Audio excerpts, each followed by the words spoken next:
We seek guidance in our discussions so that we may engage with purpose and clarity. As we work together in unity to fulfill our shared mission, let us be mindful of our responsibilities, committed to the common good, and be focused on creating a brighter future. Amen. Amen. I pledge allegiance to the flag of the United States of America and to the republic for which it stands, one nation, under God, indivisible, with liberty and justice for all. Birkenstocks, eh? All right, we just have a small change. We've got FPL here to give us an update on the street lighting. It's not on the agenda, but we're going to put that in front of the approval of the final agenda if everybody's okay with that. Sounds good. Great. All right, we got Ivy Davis here. Come on up, Ivy. Good morning. Good to see you again. Likewise. Morning, ladies and gentlemen. Quick update on the project for the Turtle Light project. Currently, as you probably know, all permitting is completed. Ivy, can you just move closer to the mic a little bit? It's harder here. All right, so 100% of permitting is completed for the project.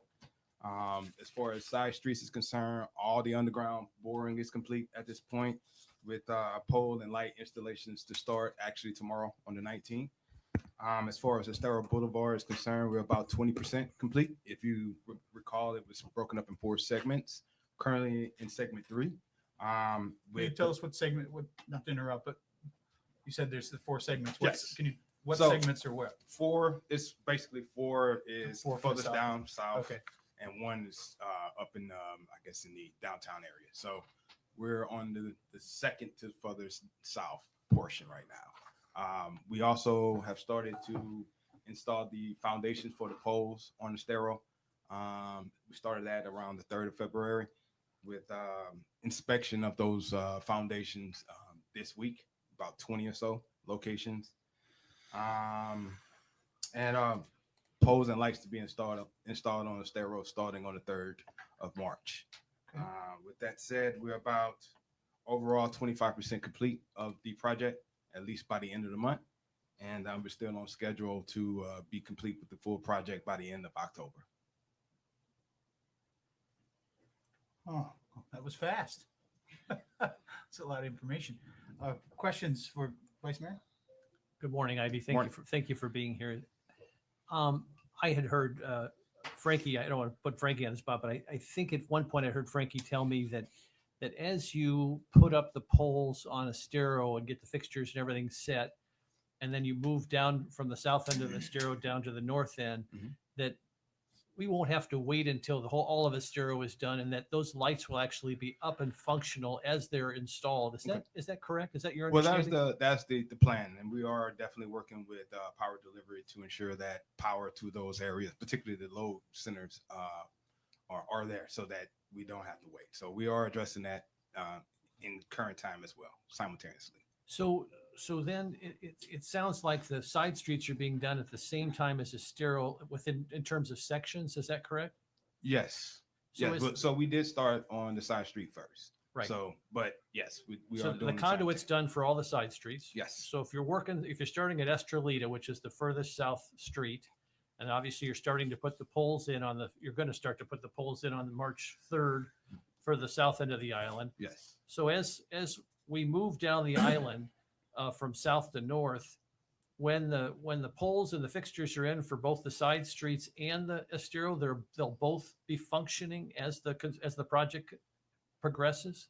Well, that is the current goal to do that. But again, the load centers have to be powered. So that's why it's imperative that we work in conjunction with the power delivery team to make sure that there's transformers that are essentially energized. So, but we're working in simultaneously with that infrastructure, right? Ivy, that the transformers that you're talking about that will power the side streets and Estero, are those already in place on the island, or is that new infrastructure that'll have to go in? Some are new with the different addresses for the load centers. That way, to power them, they have to have an address. And when you say load centers, you're talking about the various sections of the project? Yes. And where the power will basically come from to power. Load is just a different word for demand. Gotcha. Yeah. Yep. So these transformers, that the new transformers, are they going to be going right on Estero Boulevard? Are they where will they be placed? I do not have that answer on me at this point, but I can get that to you. But they'll be like aesthetically pleasing. I mean, are they going to be just giant boxes on Estero Boulevard? What? Well, we can do. There are options to, put different type of. I don't want to say skins, but you know how cars can get Vinyl those wrap, wraps and stuff. So we can.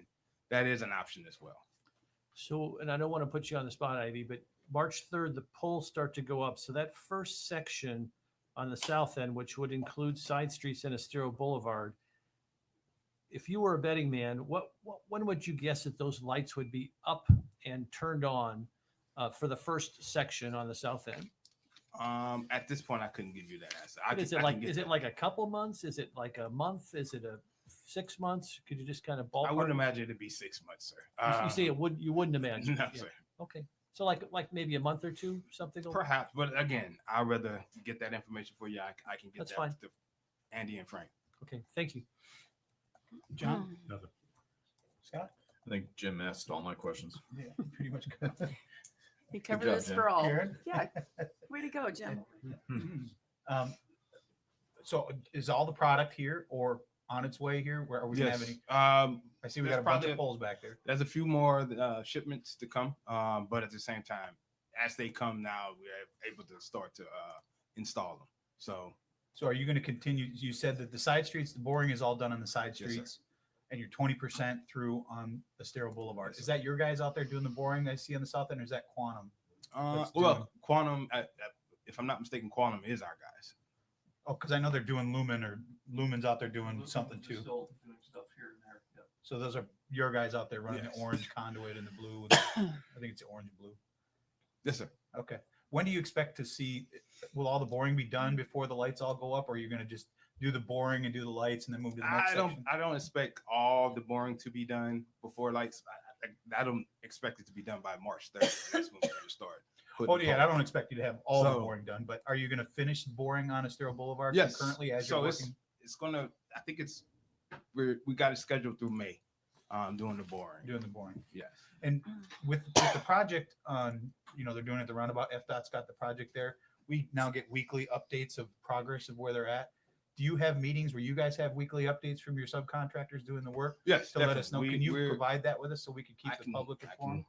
can- We get them for the roundabout, which has been very helpful over the last 2 or 3 weeks. I see them coming through. I can definitely let my team know that you would like to get that. That way, if there's something happens, whether it's weather relations or something that holds it up, people at least know that that's the reason. Sounds fair. All right. Just a quick question, Ivy. And again, I know you don't want to speculate, but let's rephrase the question in terms of your goal. If you were to have all sections done and be done with Fort Myers Beach in terms of installation and turning those lights on, what is the goal for your company right now to have that finished at this point? By the end of October. By the end of October? All right. Yes, sir. Thank you. Very good. Is that something too, when we get the updates, could we put that out, have through our PIO so that everybody is aware of the progress and that type of thing? That would be great.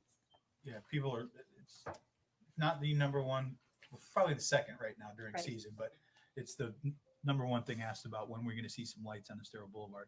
And how is it going? This may be a question for Frankie in correlation with them. I know we're responsible for the power down Old San Carlos, but if I'm not mistaken, your contract was to supply at least the light, but we had to supply the poles, or Right, it was the fixtures, and we've been in discussions with Chris Powell on a few different areas of what we're going to be doing. When the project got kicked off, they gave us some temporary lights to use on Old Estero, and that's kind of what they did at that time. We're working, Jeff has been working with them as the proper fixtures to fit into the decorative poles that we'll be placing on Old San Carlos. So we'll have more information. but Probably where are we on another week or two. our aspect of what we've got to cover as far as making sure the electric is up to snuff, if you will?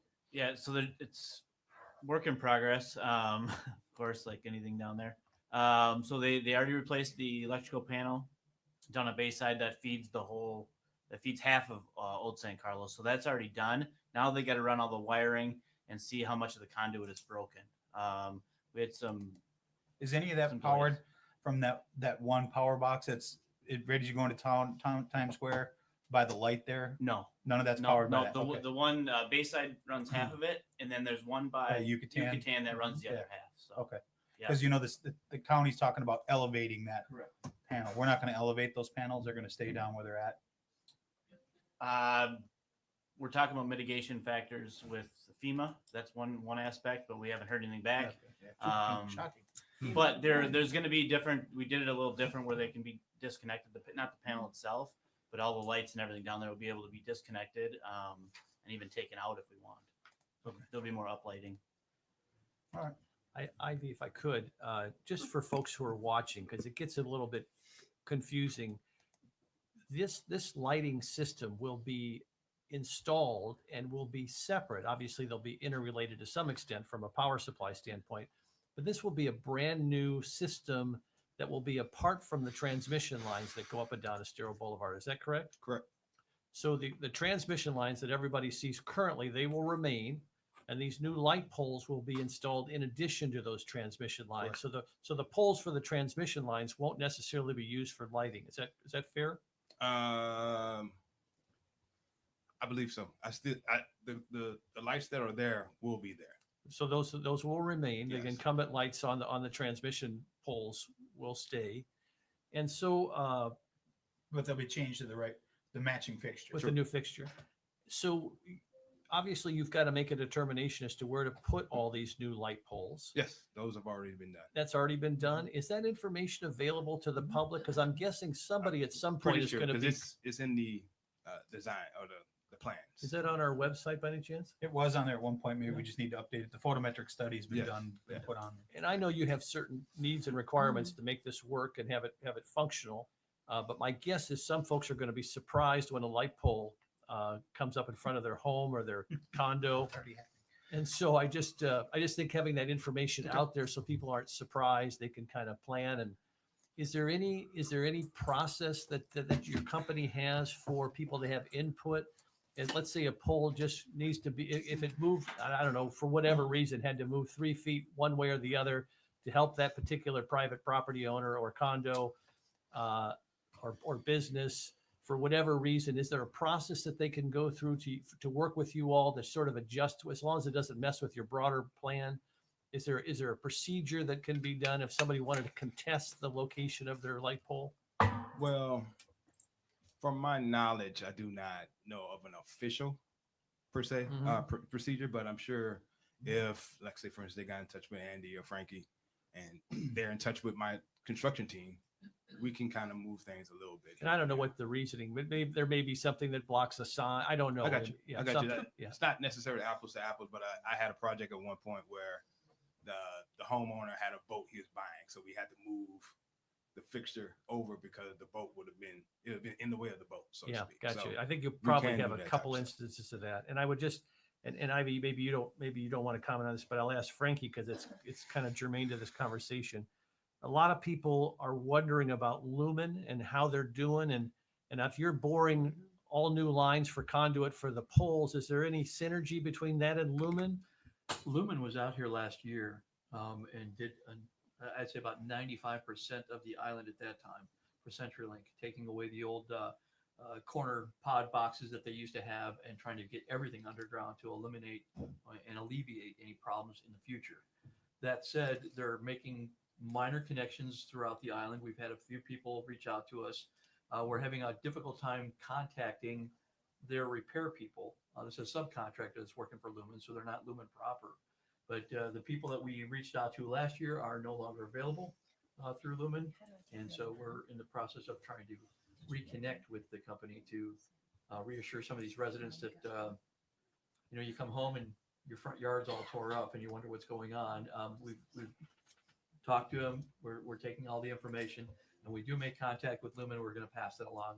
We'll actually get that on our site as Could well. we at some point, if we can find the right person, have somebody from Lumen come before the council and kind of give us an update as not only their progress, but what they're going to be offering Fort Myers Beach and how it will be either the same or different than Comcast or Well, it's Xfinity? CenturyLink. So, Yep. so Lumens is CenturyLink. So Yep. if you had CenturyLink before, whether for your cable provider or internet provider, it's the same service that's being brought back, but it's being brought back on a fiber line Exactly. versus a static line that used to be.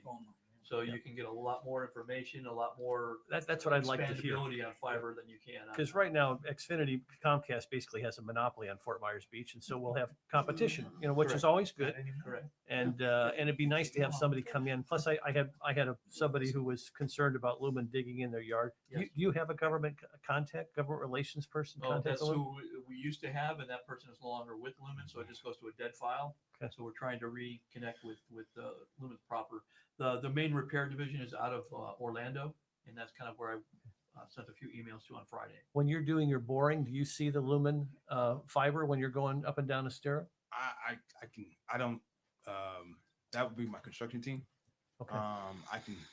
Is there any particular question? At this point, it's probably just conduit, not fiber. Okay. I don't know if they put the fiber in. No, yet. I don't usually- think they're at that point. You don't think Lumen has put the fiber in? I don't think so. I think they're just putting the conduit in. at I this think point. they've done the side streets already because they Some of it. bored everything and they came back and made the connections, but I don't think they've ran anything yet. Okay, very helpful. Yeah, it'd be great to The have other- somebody from Lumen come in and just brief. And we brief the will. public Long too. Yeah, answer, yeah. Frankie, yes, we'll get somebody in here. Great. The other thing is, I talked to Chris Powell. He has spoken to a couple of residents. It's very difficult to move these things very much. Mhm. The thing that he's running into and we see is, okay, the house has been totally demolished, it's not there. I'm redesigning my house. Now I've got this big window that I'm putting out this way that wasn't there before. Yep. And now I'm on the second floor. And now, so there's a lot of moving parts. Remember, there's driveways, there's right of way, there's Mhm. certain limitations they have, but he's working with them to try to move as much as he can. Yeah, it's got to It's be a going to tough be job. 10 feet Yeah. or it's going to be 6 feet. It's not going to be 30 feet or 40 No, feet. that's fair. It's I going to mean, be a it's tough not job. going to be. Yeah. And then people just have to understand that it's not going to, we're not taking it out. It's a whole project. Yep. that's Yeah, gotta usually be how put those in. photometric studies work is they have Yes. overlap. And in order to meet the FDOT safety requirements, they have to, I was gonna, It's very it's kind of limited. like two wavelengths that overlap a little bit. You can move them a little bit either way, but it's not going to be a major amount. Right. exactly. I was gonna bring that point up, but yeah, you made the point. Well, thank you for being here, Ivy, and thank you for Charlotte, who's in the back, who is extremely helpful with all of our Yes. constituent inquiries with FDNL. And we've gotten a lot of accomplished through Charlotte, and we just wanted to recognize Charlotte for being here this morning. Charlotte, you're a lifesaver. Thank you very much for being here. All right, thank you. Before you run off, Ivy, I did notice when I was looking through it the other day, the other week, I should say, the study of where the poles are going to go. One glaring thing that did stick out to me is a pole that's scheduled to be put right in the middle of the walkway into Margaritaville at Crescent. Okay, yeah. But I'm guessing that's probably going to go away because of the Yes. lights that are already there. I'll make sure to bring that to. But it's literally right in the middle of the sidewalk. Great.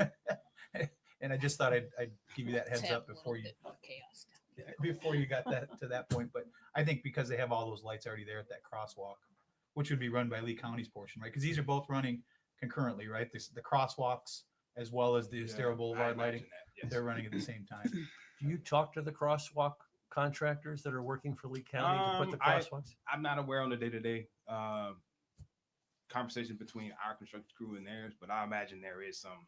Ivy, synergy I there. would encourage Andy, and as you talk to the county, that they talk to these folks, because there's got to be some coordination, because the county's claims that they're going to do lighting for their crosswalks and all kinds of things, and it'd be great to have some kind of coordination between the two. I can confirm that though. Yeah. I'll let you guys. Yeah, so far, they pretty much have. Mhm. I know it was two separate permitting processes, but Definitely that. But they're talking to each other. yeah, Yeah, and that's it's going to be close to the same picture. If I'm not mistaken, I think the crosswalks are going to be the 8s versus the Six. 6s. Exactly. So And there had to be a county permit. I mean, the county's aware of everything that's happening. They've got the plans. they I have a know lot of what's people happening. ask, do you know, Andy, if the county's going to be doing those, you push the buttons and the lights blink so the cars know to stop, but I don't know if they'll be in the street. I know they'll be what's by Lenard. I talked to Linnell. Commissioner Linnell. Maleka about that. It's in that FEMA thing. Mhm. They expect it to go out to bid soon to be able to do not just those, but all the signage Right. up and down. because I would just Stable. say the one you did for Linnell, are you partnered with the county on that? That's great. Yeah, the only reason that one was able to be Because done. the fire stations. Well, no, Mhm. because it wasn't installed before the storm. Oh, I see. So it didn't qualify for FEMA funding. So they were able to go do that. But that's a great light. Oh yeah, Very helpful, people yeah. love it. Yeah. I mean, it's the most dangerous according to statistics. Yep. Intersection on the island. Thanks, Ivy. Thank you. Since we're on that subject, I did speak to Dave Horner. I was going to talk about it later, but Estero is not covered under Federal Highway Administration. So they have to be in talks with FEMA. I mean, and as we all know, dealing with FEMA is just a struggle. But Dave anticipates the entire Estero Boulevard and the traffic signal at Old St. Carl, everything be on construction this summer. So it's So a they- little slow, so, but No, it's but still they moving. could, both projects could be done by October. then, That is sounds like. correct. Yeah. They expect it to be, in an email from him, it should be about the summer. I know Karen's talked to him as well, so. That's great. All right, next we'll move on to the approval of the final agenda. Is there any changes or an approval, motion to approve the final agenda? Move to approve. Second. A motion by Counselor King, seconded by Counselor Safford. Any further discussion? All those in favor signify by saying aye. Aye. Opposed? Hearing none, that motion carries unanimously. Next is public comment. Madam Clerk? Yep, I have two people signed up. First is Becky Knight, followed by Carrie Knight.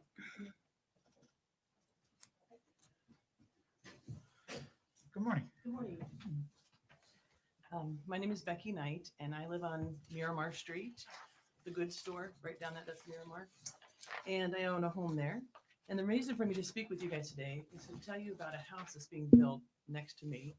And there's actually 3 homes going to be built on our street. It's Miramar 250, 254, and 120. That's the house number. A gentleman, an investor, has bought these lots, and he has hired Everglades to build these homes. And the issue is the setback. You guys did with the parallelogram last July. You probably all know about that. I've sent some emails. Hopefully you've all seen that. But on this one right here, the lots are shaped like this, 50 by 100. I gave you all the things. And what's happened is I was in here talking with Jason, and somebody, I don't know if you guys know about this or not, has developed a little dotted line that goes across like this. That makes this 50 front 49 feet, not 50. So therefore they get more additional setbacks. That being said, when they, Does Judith have a copy of this sitting right there? Judith, are you seeing this and listening to this? I can give you one. There you go. So that being said, what's happened is that they came out and they started drilling. And they drilled they actually turned into plans. They drilled one that is a drainage plan, and they also set in a site plan. And what happened was they drilled it at 10.4 feet. And I was over there and I was like, what are you doing? And they said, we don't know. They must have got a variance. And I said, I don't believe so. So anyway, I started doing some research. That's what kind of triggered this whole thing. So I went out there, and anyway, so long story short, they drilled at 10.4, and with this loophole, technically they can go at 12.6. 12.6 feet back. An average car is 14.7 feet. That is a mid-sized car. That's not an SUV. That's not a truck. That's not a van. So what my issue is with this whole thing is that, and this is gonna be a 4-bedroom, 2,700 square foot home. There's 4-bedroom, 4-bath.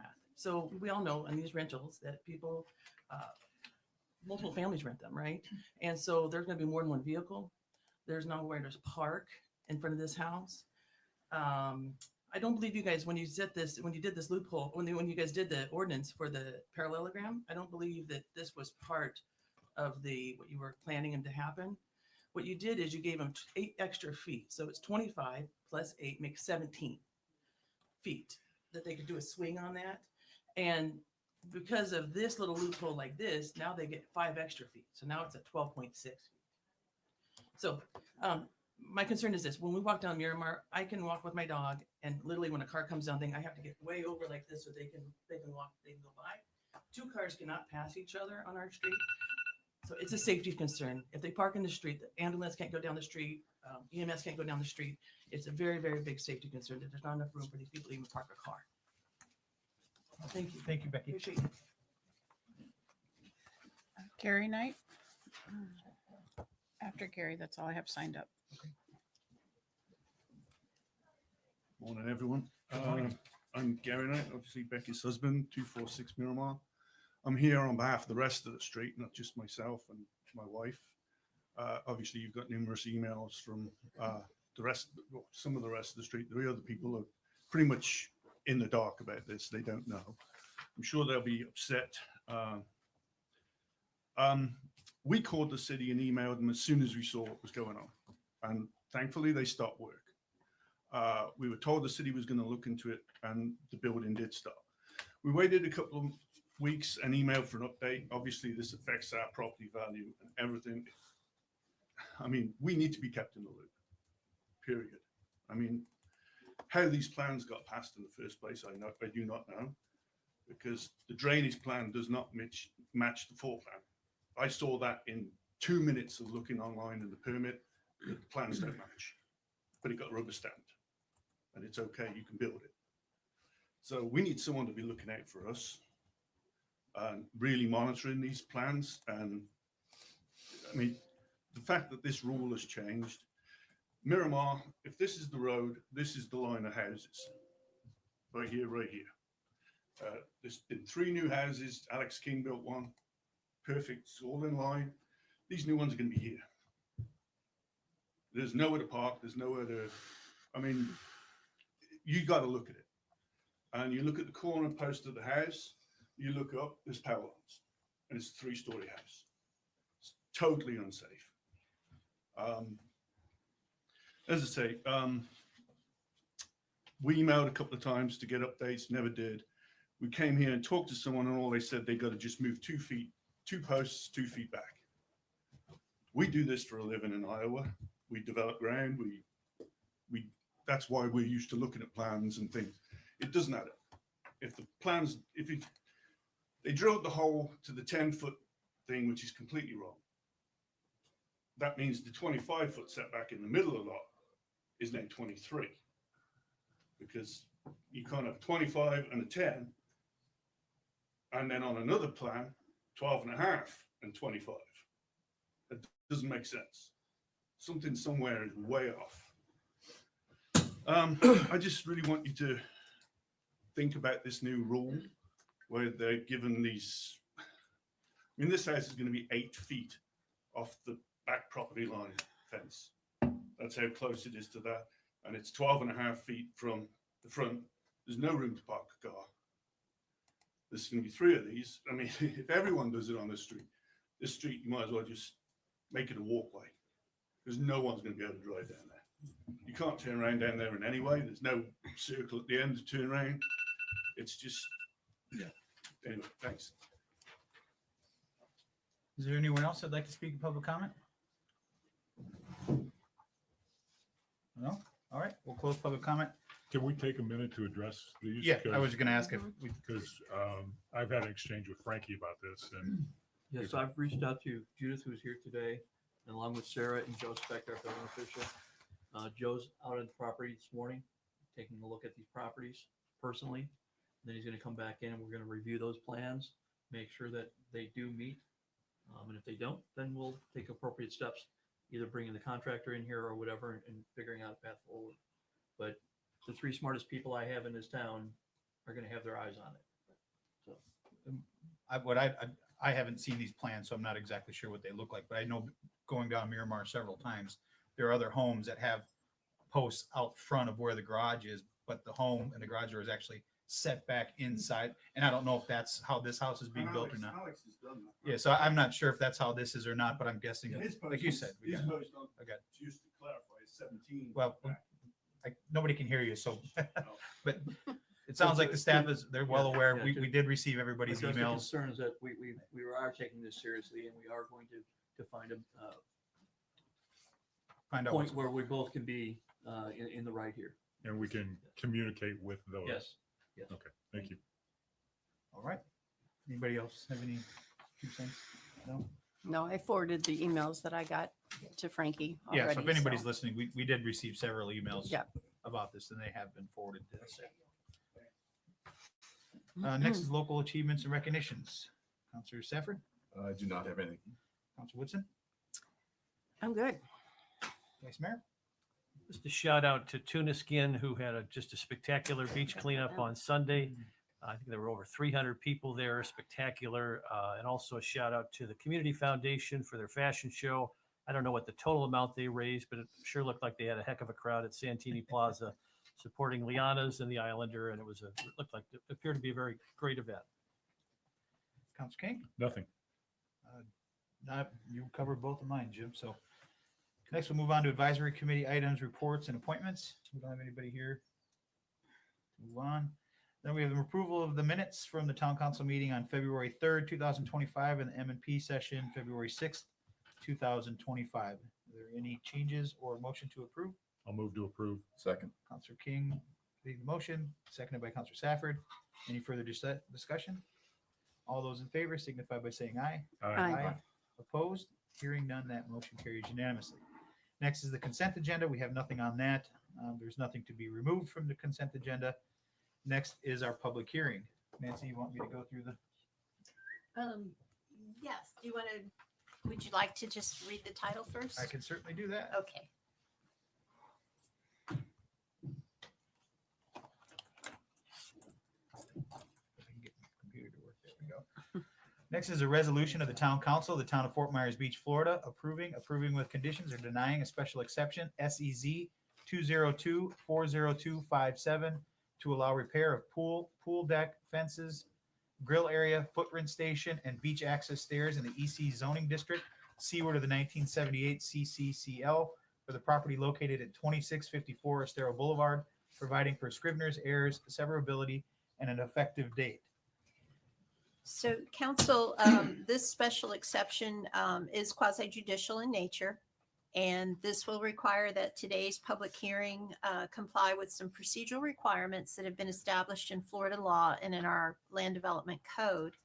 So our proceeding today would be less formal than a proceeding before a circuit court, but it is going to be more formal than the remainder of your meeting. And we must follow basic standards of due process that requires certain notices, the application of the correct standards and decisions, and your decision to be made on competent substantial evidence that is presented to you either in written documents or through oral testimony. You must evaluate the testimony and the information for each item, and then draw a conclusion regarding whether the criteria in your land development code or in state law, as may be applicable, has been satisfied.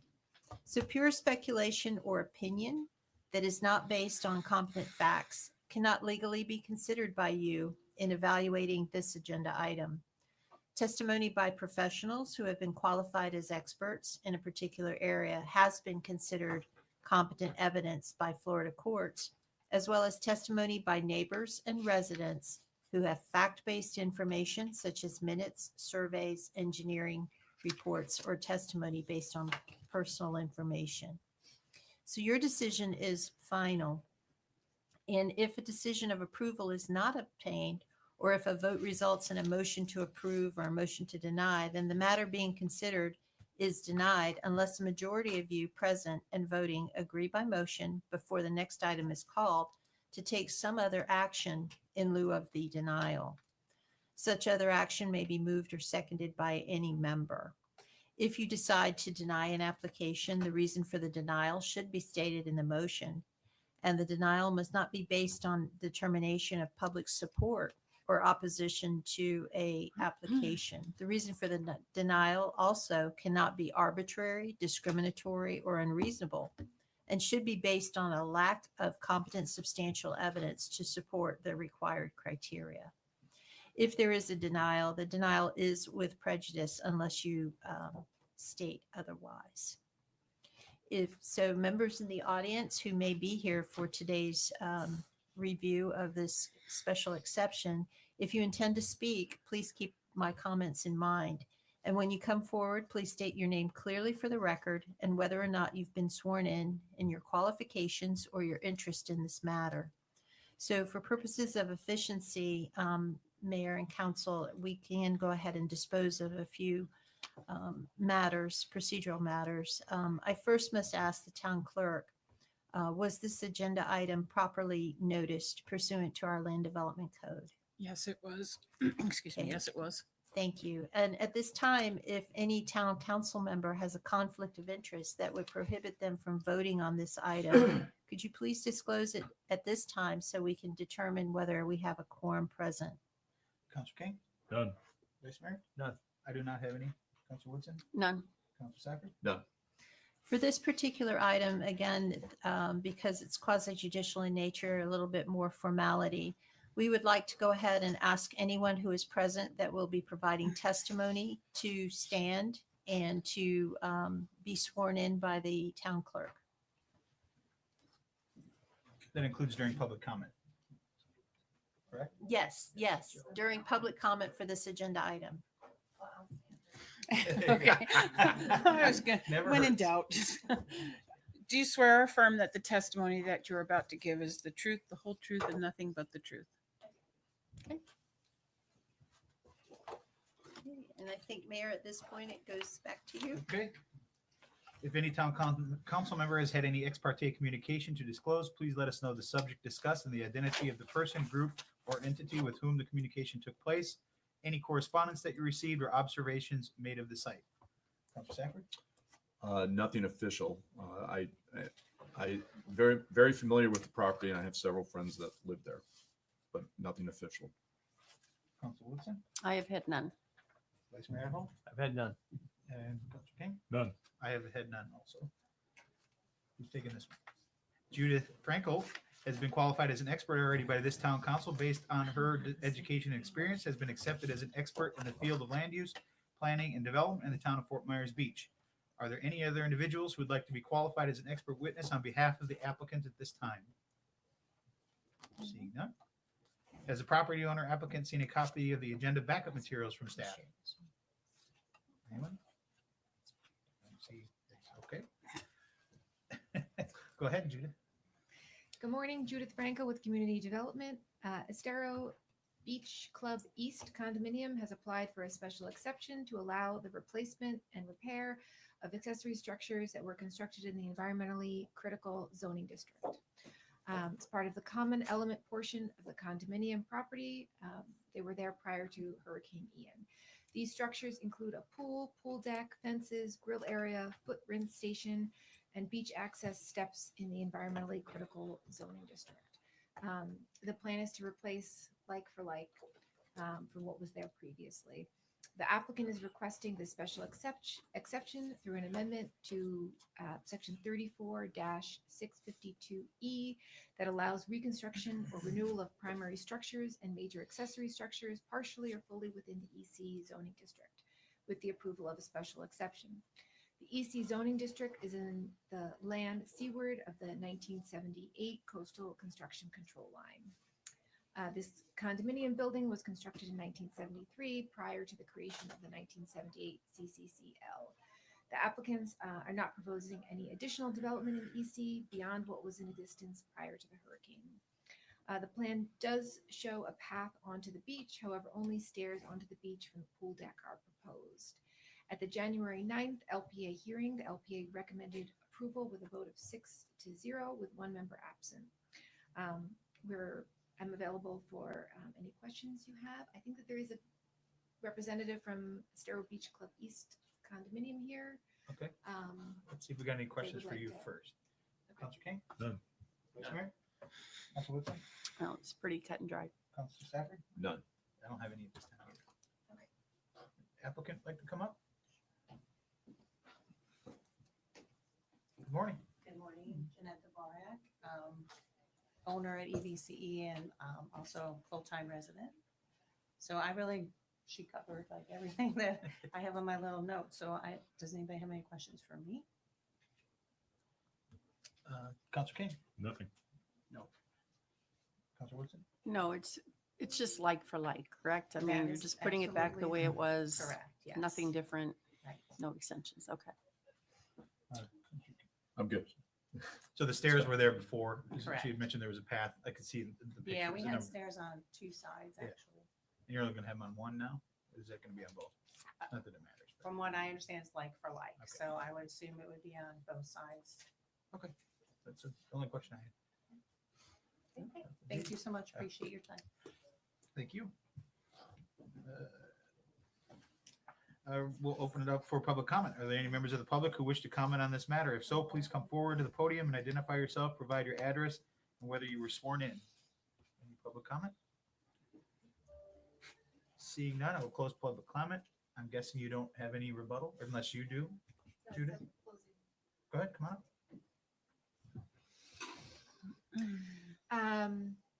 So the application was reviewed, subject to section 6-366B3, which governs regulations and considerations for special exceptions. One, any repairs must comply with all relevant local and state floodplain requirements, and the development will comply. Repairs may not damage existing dunes or dune vegetation. The repairs and proposed structures are proposed landward of the dunes, so no impact is perceived. 3, repairs other than those limited to emergency repairs to enclose a damaged structure may not be completed during sea turtle nesting season, which begins May 1st and ends October 31st. The other code section we review for is section 34-88B, which are the criteria and are part of our findings for approval. 1, whether there exists change or changing conditions. These elements were all there pre-Hurricane Ian. Hurricane Ian was the change in conditions. 2, whether the request is consistent with the goals, objectives, policies, and intent of the Fort Myers Beach Comprehensive Plan, and staff finds that it is in compliance with the plan. The proposed redevelopment is like-for-like repair. As we stated, pool deck, fences, grill area, footwind station, and beach access steps. 3, whether the request meets or exceeds performance standards. The proposed repairs will allow the pool and surrounding developed area to meet performance and locational standards. Whether the request will protect, conserve, or preserve environmentally critical areas and natural resources. These elements have all been in place for approximately 50 years, so we don't perceive any additional impact except for what was there previously. Whether the request will be compatible with existing or planned uses and not cause damage, hazard, nuisance, or other detriment to persons or property. As we said, has existed, the condominium has been there since 1974, so we don't perceive any additional impacts at this time. Whether it will be, the request will be in compliance with the zoning provisions and the land development code. We find that it will be in compliance with the TAN's land development code. So in review of all the findings and conclusions, staff recommends approval with the following conditions. Approval of the special exception does not give the applicant undeniable right to permit approval. Development of the property must comply with all applicable requirements of the Fort Myers Beach Comprehensive Plan and Land Development Code in effect at the time of permit approval. 2, the applicant must obtain an approved lighting plan as outlined in Land Development Code section 34-1834, which is standard for anything in this area. 3, each time the structure is repaired, the applicant must request a new special exception approval and permit. 4, construction may not occur during the sea turtle nesting season, as we previously stated, and failure to comply with any of the above mentioned conditions will render the special exception approval null and void. At the LPA hearing on January 9th, as I said previously, the LPA recommended approval with these same conditions. All right. Councilor King, any questions for Judith? I have none. Vice Mayor? None. Councilor Woodson? None. Councilor King? None. Is that Safford? Thanks. Is the applicant okay with the conditions that were just stated by staff? Okay. All right, I'll now close the public hearing and request a discussion or a motion from town council to approve with conditions, deny with reasons, or a continuance to a time certain. I'll move resolution 25-58 SEZ 2024-0257-2654 Estero Boulevard with the conditions for approval outlined by staff. I will second. A motion by Councilor King, seconded by Councilor Safford. Any further discussion? Councilor King? Aye. Councilor Safford? Aye. Councilor Woodson? Aye. Vice Mayor Adderall? Aye. I'm an aye as well. That motion carries unanimously. I look forward to seeing it done. Mr. Mayor, Yes, sir. parliamentary inquiry, if I could, Yes. Madam Town Attorney. As I understand it, we have a process now in place that for variances that pass the LPA unanimously, they could skip the council in order to expedite it for the applicant. I'm wondering, and I'm just asking, and Judith to chime in on this if you think this would be helpful. Would it be helpful for us to expand the scope of that particular ordinance to include special exceptions where you're replacing like for like? If the LPA votes, can you do it? I guess is my question. If it's like for like, the LPA votes unanimously, includes the conditions with staff. Can we include that in our We ordinance, could. or would it be We more trouble than it's worth? No, we would have to amend our code to provide for that. as we did for the variances, and then things that are like for like. It just could seems like expedite. after Ian, these folks had come in, waited. and everybody's, Yeah. it costs more, it's time, it's staff time. I'm just curious as to what my colleagues would think about something like that. I'm all for it. Every day that is delayed is another day that they don't have their pool deck, or I'm all for it, Vice Mayor. Yeah, I would agree. I mean, if it's absolutely like for like, we approve these all the time. I don't think we need to take up the time or the expense. The only concern I have is, look, I agree with the like for like, but a special exception is a very broad paintbrush. It's not always going to be a like for like when it comes to this. So my only concern is, special exceptions are a little different than a variance. I mean, you're asking for quite a significant difference when it comes to a special exception. So my only hesitation would be, as we've seen in the past, not everybody follows the LPA. They don't always know that something's going to the LPA before it makes it to the council. So that'd be my only hesitation. If it was specifically for, I don't think we can differentiate between That was something like this. Yeah, to your point, Mr. Mayor, and I'll ask the attorney, you're very skilled wordsmith. Can you wordsmith this in a way to address the mayor's concerns? We can try and bring it back to maybe an M&P just to have some further discussion. And, throughout the course of review, there might be some other things too that are pretty straightforward. I think today's special exception was that maybe you might want to consider adding as well. Yeah, the concern I have is, just to give you an It's a fair example, is concern, yeah. a special exception, you need to change a use. For instance, say in the commercial boulevard, what was maybe a thrift store, now maybe they want to make it into a gas station. I want to capture things Yeah. that like just happened today. No, I agree. Yeah, I agree. if we can, Right. if we can. And Something Judith, very put your narrow. thinking cap on. If Yeah. are there Okay. other examples that you might like Nancy said that we may want to include to expedite the process without compromising what the mayor legitimately raises? I mean, so just that may be a great project. I know you have lots of free time, but it might expedite the process for everybody involved, particularly the applicants And the staff. and the staff. I think certainly in this situation, there's an excellent case to be made for just having it at the LPA level. But sometimes we would want to bring you things if they were, say, adding something new No, or changing absolutely, it. Or, absolutely. Yeah, That's Yeah. different. Nobody That different. would be Nobody different. disagrees with that, Judith. Okay. Yeah. Maybe you could use that like for like, if it's a like for like situation. Something very narrow Mhm. that you would be comfortable with. Great. Thank you. Okay. Like it. On to our administrative agenda item. The first is a resolution of the town council, of the town of Fort Myers Beach, Florida, authorizing the town manager or designee to apply for, execute upon, and administer a grant from Lee County Visitor and Communication Convention Bureau's Tourist Development Council for beach and shoreline funding in the amount of $1,355,184. Determine and include additional funding requests for landscape and repairs and maintenance, vehicles, authorizing the town manager or designee to execute all related and necessary documents and providing an effective date. Mr. Town Manager? Thank you, Mayor. This is our annual ask for tourist development dollars, and I'll turn it over to staff to update us on where we are. Yeah, so basically it's a compilation of the things that we ask for on a yearly basis, whether it's maintaining our beach accesses, repairing, adding equipment to it.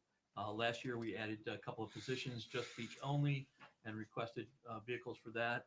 Same thing as this year, what we're doing is expanding a few of the positions, mainly for the rangers out on the beach only. And then I think Jeff has some for public works as well. Yeah, I mean, basically what Frankie said, we have our annual ask every year for TDC, include a few extra things. So our budget went up a little bit this year, which we think really is needed, based on us really getting the beach accesses back and being able to clean up the beaches as quickly as we can. So we added a staff for sure for the beach, and then we had some rangers on the beach too. So The only concern I have is it seems like it's a copy and paste every year with the TDC. It's always Mount House, Newton Park, and it's a copy and paste ask every single year, at least on the surface. And we don't really think outside the box. Well- And hold on a second. And then for me, it's always driven me crazy that Times Square is not considered a beach access. And I know from the vice mayor's time on the TDC, it's been an issue. And the lawyers, and talking to our lawyers, it sounds to me like it could be done. It's just a matter of wording. I'd really like you guys to take a look at how we can reword that, because I know Becky has said there's ways that you can word it where it's been done in the past throughout the state, because it is the most visited beach access in all of Lee County. So why we don't get funding for that. Another thing that came up that I'd like you guys to take a look at, if the council's okay with it, at the last meeting last week, council member Holly Smith from Sanibel brought up a very good idea. Over the 4th of July and New Year's Eve, a lot of people come to the islands to watch the fireworks that are fired off from the pier.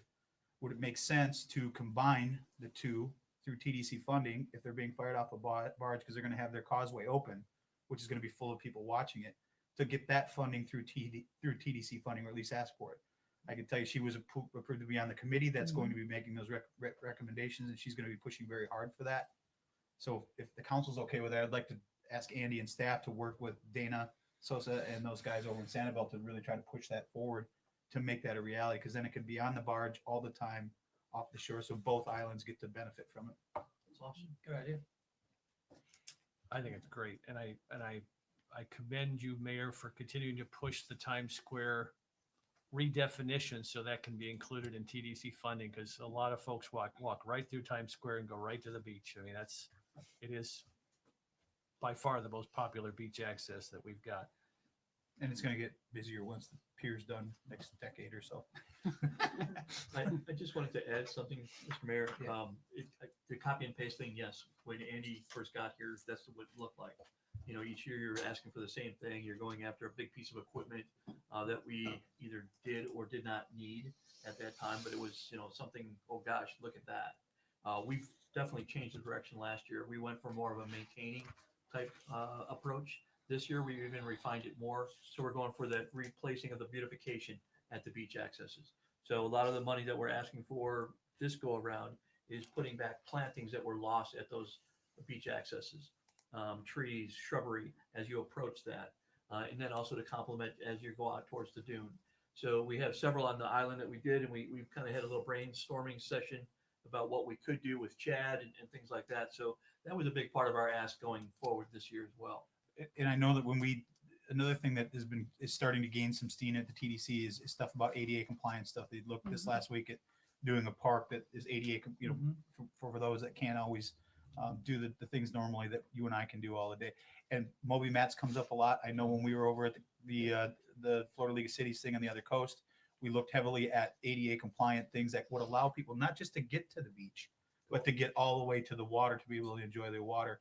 To me, that seems like a perfect thing to ask for from TDC, whether it's the balloon chair, wheelchairs, because I get asked all the time, you know anybody else that rents that? And I know we've talked about it, but they're not cheap.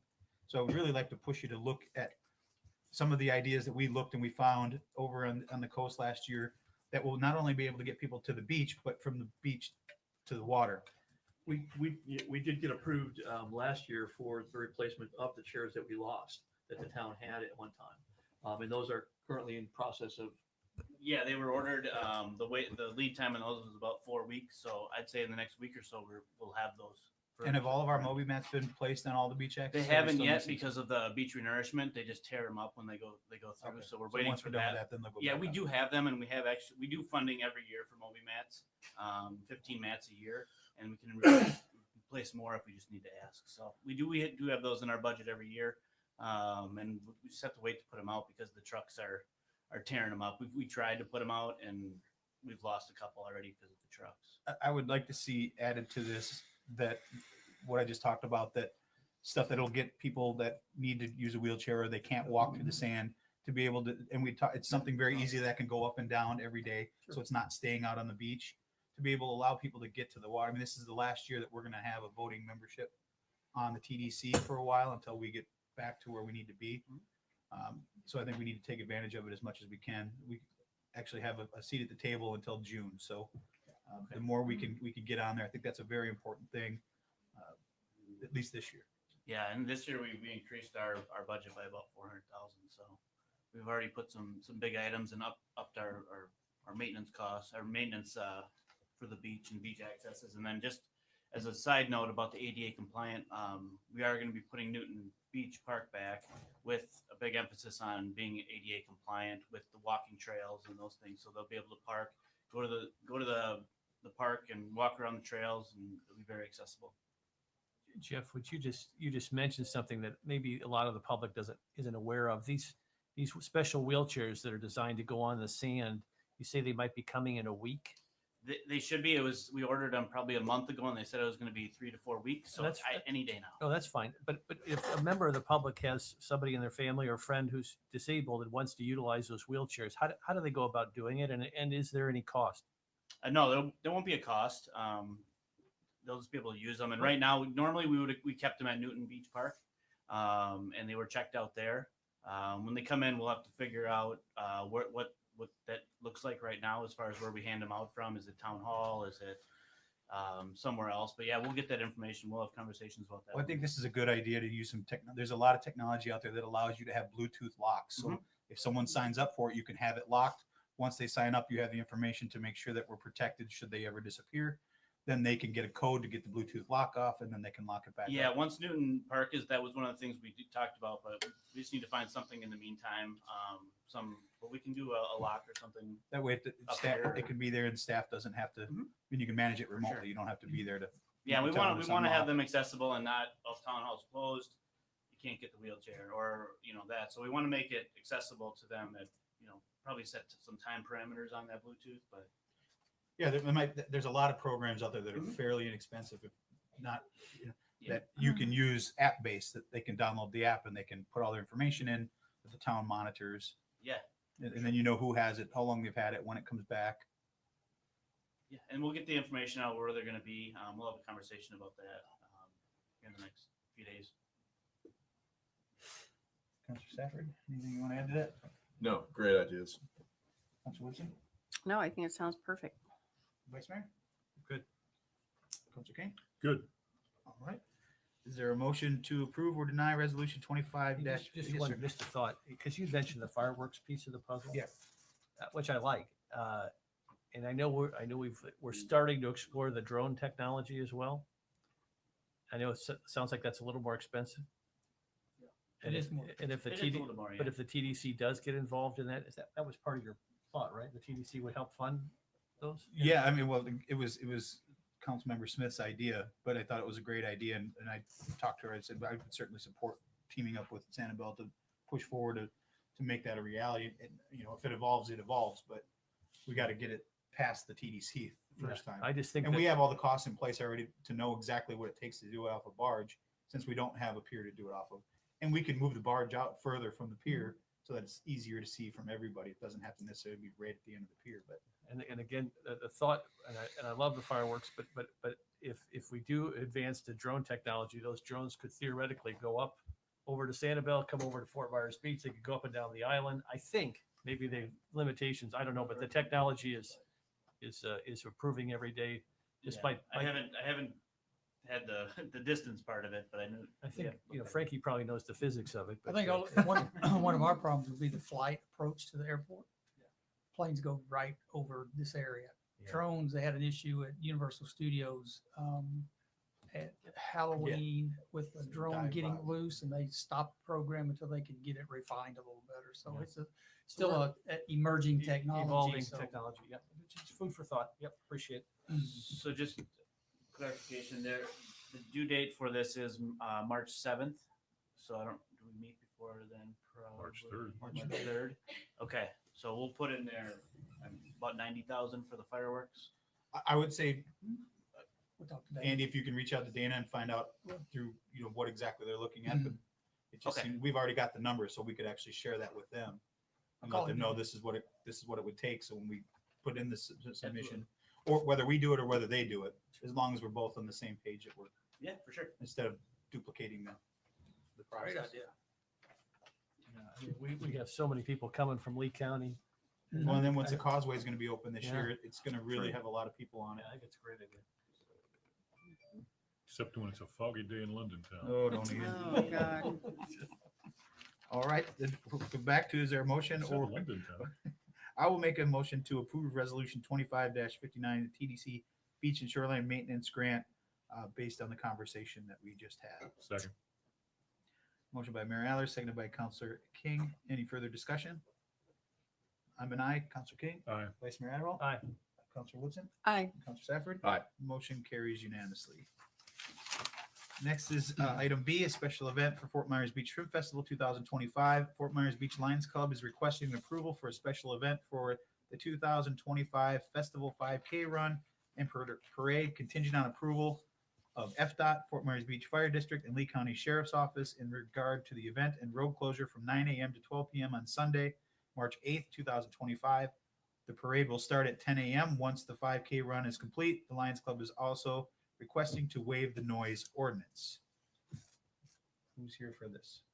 Come on up. It's nice to say good morning still. Yes, my name is Diane Clifton, and I am the secretary of Fort Myers Beach Lions Club, and I've been a member of the club for going on 22 years. Our Shrimp Festival, just a little bit of history about our club. It's been around since 1952. And we have had a shrimp festival. This is going to be our 67th one this year, if you approve. So since 1958 was our very first shrimp festival. If anybody was around back then, they did turtle races and actually did fried chicken. Mm. And The it Shrimp has, Festival. yes, yes, exactly. And it's evolved to a huge art and crafts fair. I get people from all over the U.S. that want to be in our fair, and a shrimp boil, which we are bringing back this year because we had more people last year going, "Where's the shrimp? Where's the shrimp?" So we are going to do that with the blessing of John Richard, allowing us to use his parking lot and land behind the cigar hut. So Lions is more, it originally started out as eye care. And now it's expanded into so many things, disaster relief.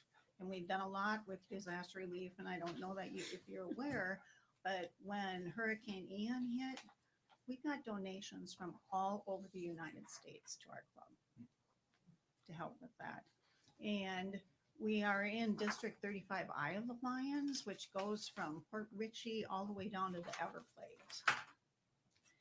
And 35I we've gotten one grant already from LCIF, which is our main organization worldwide. And we got $50,000, and 20,000 of it went to Fort Myers Beach. And we are now getting another one with $20,000, and the lead person for 35I has said, find out where you can spend $20,000 on the beach. So we will be getting another $20,000. But in addition to that, our festival brings in, when we were at Lynn Hall Park, we bring in between $50,000 and $60,000, which we give back to the community.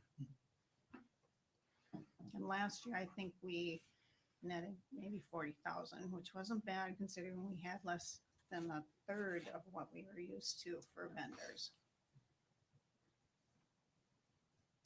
Well, Diane, I'll tell you, the very first 5K I ever did in my life was the shrimp one. It was more of a sloth crawl than a 5K, but it was the first one I ever did. I was pretty embarrassed as I'm coming down the bridge. The lead runners were coming back over the bridge. Can't laugh at yourself. You were there in spirit. I did Yeah. it. You were there. You did it. You did it. Competed. I did it. Well, I don't know if it was a competition, but I didn't come in last. The further away you get from it, it's a competition. Yes. All right. And as far as the waiver on the noise ordinance, honestly, I just copied the paperwork from last year. The only noise that we produce is during the parade from 10 to about 11:30. And if you want, yes, we are, it's going to be in the Fort Myers Beach Living Magazine, exactly the timing of everything. And yes, there is going to be music, but it's no more than somebody going down the road with their car windows down and the music blaring. It's a parade. It should be It's noisy. a parade, yes. Any questions for Any other Diane? questions? Council King? Just thank you for all you do. Vice Mayor?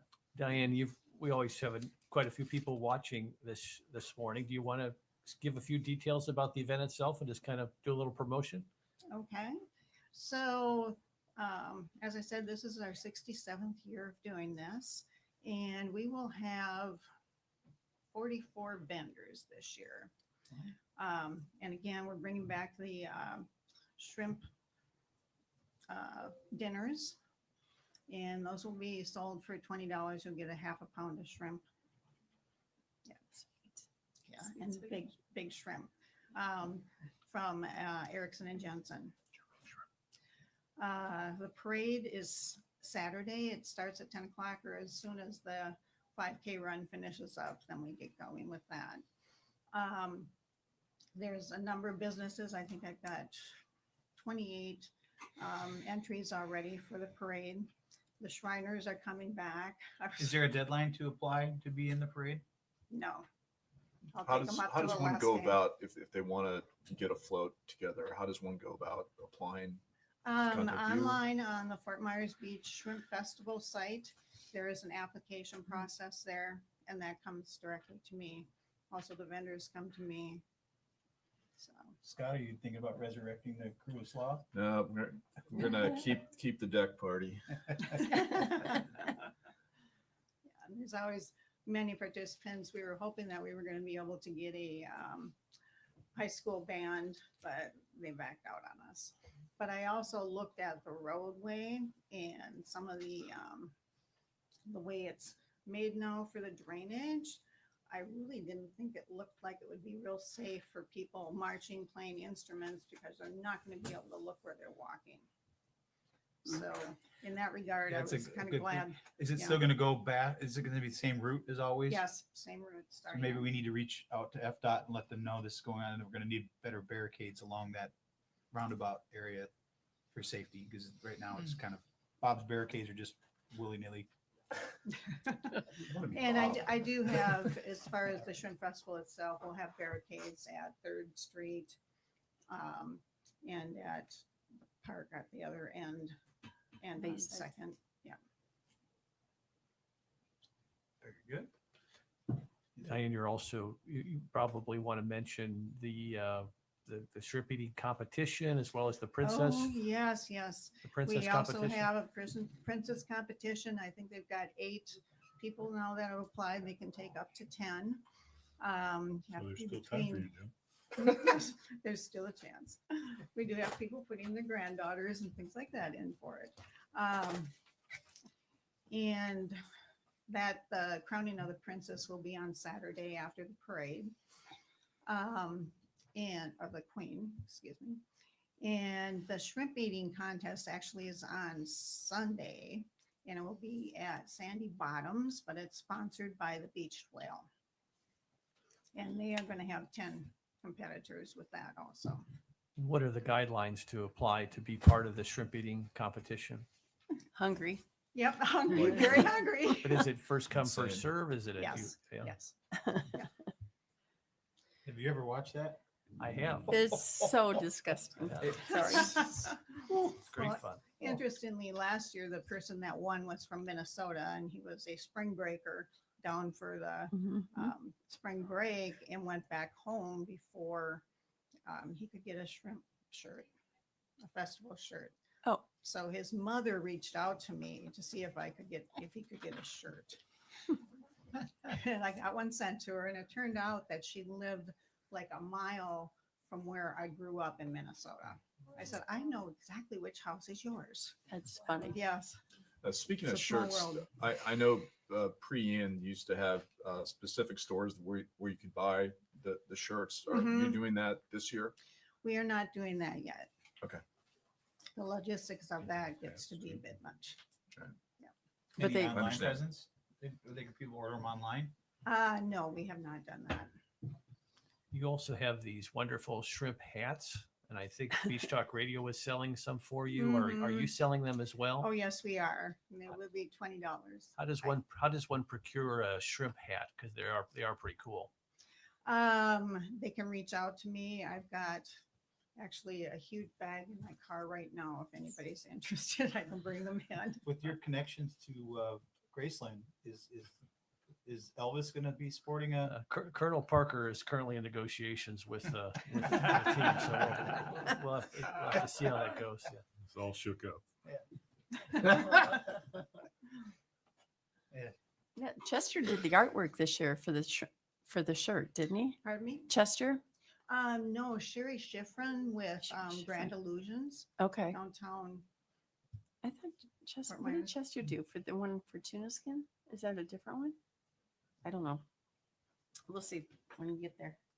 Scott, I any need a questions shirt. for Diane? No, just I'm so happy you guys are putting this together. It's Mhm. it's what we're about. So thank you. Mm-hmm. Very good. I have my shrimp earrings. We are going to have the shrimp hats, and Jackie Lazek is getting us some beads that have shrimp on them. I don't know where she would get those. Probably Oriental Trading or something like that. Mardi Gras. Mardi Gras place. Oh, there Yeah. you go. All right. Thank you, Diane. Alrighty, thank you. All right, is there any further discussion or a motion? I will move to approve the special event for Fort Myers Beach Shrimp Fest for 2025. Second. Motion by Mayor Aller, seconded by Councilor Woodson. Any further discussion? I'm an aye. Councilor Woodson? Aye. Councilor Safford? 100% aye. Vice Mayor? 100% aye.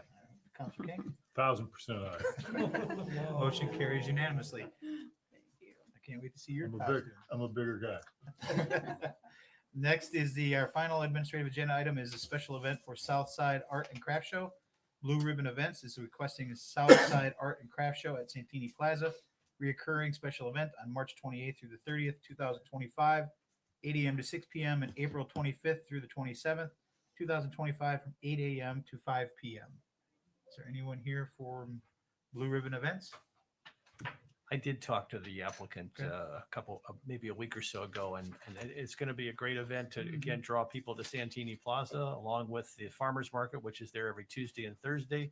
So lots of activity at Santini Plaza. Is this the same event that they used to hold across from Lover's Key in the park there? That's a great question, Karen. I don't know the answer to that. I I'm- wouldn't be surprised I'm if it pretty was, sure but it yeah, is. could Blue, be, the yeah. Blue Ribbon Yeah, event yeah. people. Mhm. And they can't do it now because of all the staging for Construction, the yeah. bridge. So I bet you're right about that. All right. Any other discussion or a motion?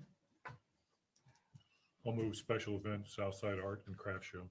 second. Motion by Councilor King, seconded by Councilor Woodson. Any further discussion? Councilor King? Aye. Councilor Woodson? Aye. Councilor Safford? Aye. Vice Mayor Adderall? Aye. And I'm an aye as well. That motion carries unanimously. Final public comment. Yes, sir. Come on up.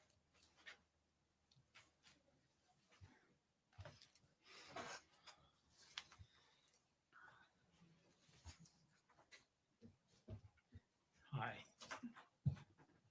Good morning. I'm Cliff Gallagher. I'm property owner on Naughty Turn Drive. And I've got several things. I see I'm limited to 3 minutes, which probably isn't going to be enough. First, I'd like to thank you, Dan, for the advice you gave me over at Publix about the tax increase that I suffered. And want to let you know that going unofficially to the tax assessor's office was a waste of time. I spoke to the gentleman there and he just says, no, I can't do anything. And then on the way down in the elevator, the assessor rode with me and I put forth everything to him and all he could do was smile. And 2 days before I was to go before the Value Adjustment Board, I got a phone call from one of the investigators who offered to reduce it significantly. They didn't want to go before the assessment board. And so that's some general information for the public. Don't rely on showing up at the assessor's office. Go before the assessment board. Okay, second thing is, since Ian, 3 times I've had town employees trespass on my property. I don't want that to ever happen again. The first time I caught them was in late October. They were taking a damage assessment. They'd already been through. They knew everything that was damaged on that property, but here they came again. And I didn't say anything. I just said, well, you know, what you see is what you see. And of course, the electric was damaged and that was all disconnected. My laundry rooms got flooded, so that had to be corrected. I had some damage on the roof. Some of the shingles were torn off. Not a lot. Not a lot to require a permit. It was 1 square or less. And so they left. And in January, I had people on the roof replacing the shingles. And I had 2 people show up, come on my property, told me I wasn't allowed to do that I couldn't even paint my property. And since I had bothered to read the documentation as to what is allowed and what isn't allowed, I said, that's not true. You're lying to me. And they started saying, well, the town council just had a big meeting with FEMA and this is not allowed. And I said, well, when was it published? Because I know it has to be published to become an ordinance. Cliff, I need you to wrap up. The 3 minutes is, your beeper went off. I want to go ahead and wrap up, and then I'm going to ask you to meet with staff after the meeting so that you can. Well, so this issue hasn't subsided. After Milton, my neighbor caught people poking around my property from the town. They were trespassing. They were ordered off my property and off the property next door to me. They were looking inside the doors that I have at ground level. They were peeking over the fence. Cliff, I need of you the to finish people up. next door. Okay, I'm telling you what's going on. I understand, and staff will be happy to meet with you after the meeting so that they can get all the details, because they will make sure they address it. Okay. I also have 2 permits hanging in the wind right now. Okay. One to have a new roof put on. That's been there more than a month. It's apparently being delayed because FEMA wants to do an investigation of what's going on in this town. And so I can't get my permit.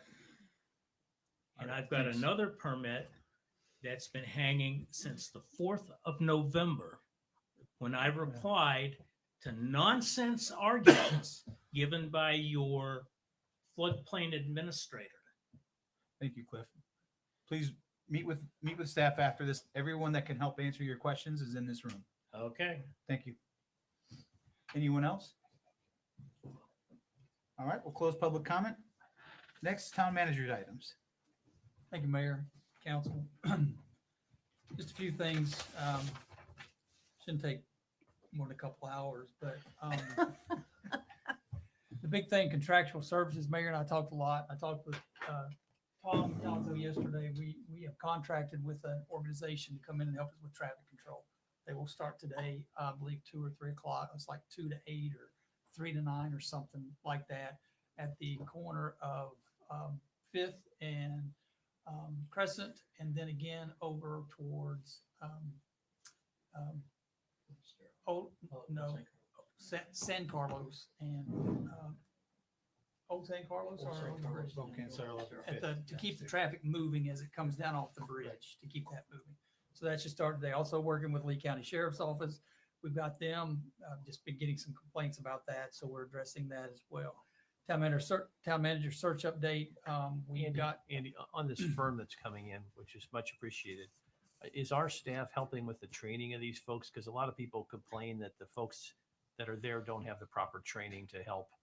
Is that You so- say the folks that are there, No, our the folks that are the there folks that or are- the sheriff's the department? folks that we're hiring, this security firm? They haven't started yet. Right, but when they start, are our folks going to train them? Yes, Tom Okay. was out yesterday talking to him and going over it with them, but we can't control the county sheriff's office. No, I So got that. I Their got that. training is But- their training. But the people we're hiring will be trained by our team. That is correct. Excellent. Yes. All right. That's why it took an extra week because Tom was on vacation and I wanted him here to make sure that Gotcha. we're trained properly. Thank you. And he has more control over that group than we do the sheriff's office. Town manager search, we've got a lot of applicants. Obviously, you get a lot of applicants that don't meet the minimal qualifications. Sat down with Talisa and we've narrowed that list down. We're doing some background checks and looking at some of these individuals as we get them. We create a list of those who've qualified, and so now we're moving into that phase. And hopefully within the next couple of weeks, we'll start lining up some interviews and getting with you on that schedule. Possibly it could be the week of March 17th or 24th. So that's kind of the target at this point. But again, if it's sooner, then I'll be working with each one of you. The MMP meeting is scheduled for, I think it's 3/8, 6, I believe. on Thursday the 6th. Dan and I will be in Washington meeting with lobbyists and FEMA and various representatives from Florida to discuss, our NFIP, our CRS rating. And so we're just asking if it would be okay to move the meeting to the 13th, the next Thursday. Right now, there's really nothing on the agenda, but we might be able, obviously by then there probably could be. That is a Thursday, yes. That works. I'm okay with that. I'm okay. Works for me. Perfect. Council Gang? Yes, sir. All right. Town hall update. We're working with the downstairs. The floor was finished on Saturday, I believe, or yesterday. I'm not sure. They finished what would be the tile work and grouting. We should be working on the walls hopefully this week and moving forward. I did just get an email that the council desk will be probably shipped around the 13th or 14th of March. That's not going to delay us if we get the elevator and the fire marshal inspector signing off on the building. The elevator's in working condition. We're waiting on the car itself, the insides of the car. They did some sandblasting on Saturday to get everything cleaned up underneath the elevator. The electronics are already replaced. I've been watching it. It's in operation. So we've got a lot of positives happening there. The walls, like I said, should be going in, and then the drop ceiling and the HVAC duct work and the fire alarm system. So we can continue to move towards progress there, and also start hopefully this week or next week on the parking lot with the drainage first. They're going to have to start working on the drainage to get that properly taken care of. Got a couple emails in the last couple of days about our stormwater project. We need to, I'm just talking to staff, we need to make sure we get notification out to everybody where we're working, what's going on in their streets, that type of thing. So we continue to communicate with our residents. Let's see, and a Newton Park update. Jeff, I don't know if you want to give a little update on the progress there. There is some significant progress being made on Newton Park. Yeah, I think this restroom trailer is finally going to happen here soon. We are just working with Kirkwood Electric to put in, get electricity to it.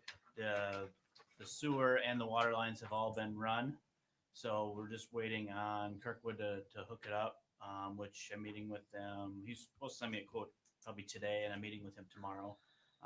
Should be a fairly simple process for him. So hopefully by the end of the week or early next week, whenever they can get it done, we'll have restrooms at Newton Beach Park.